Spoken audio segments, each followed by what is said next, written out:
Business ചെയ്യുന്ന മിക്ക ആൾക്കാർക്കുള്ള main problem എന്താണെന്ന് അറിയാം.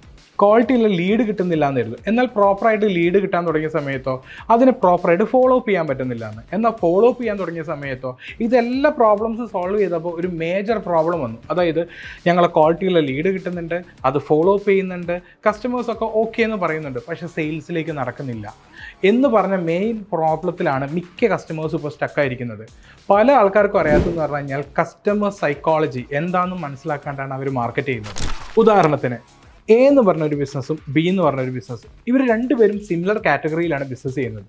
ഇവരുടെ കസ്റ്റമറുടെ പോയിന്റ് ഓഫ് നിന്ന് ഞാൻ നോക്കുമ്പോൾ നിങ്ങൾ ആരെ ചൂസ് ചെയ്യണം എന്ന് പറഞ്ഞൊരു ചോദ്യം, ഇതേ ചോദ്യം തന്നെ ഞാൻ നിങ്ങളോട് ചോദിക്കാം. നിങ്ങളുടെ ബിസിനസ്സിൽ ഇതേപോലൊരു ചോദ്യം ചോദിക്കുമ്പോൾ ഇതിന് നിങ്ങൾക്കൊരു സൊല്യൂഷൻ ഉണ്ടാവും, അല്ലെങ്കിൽ ഒരു ഉത്തരം ഉണ്ടാവും.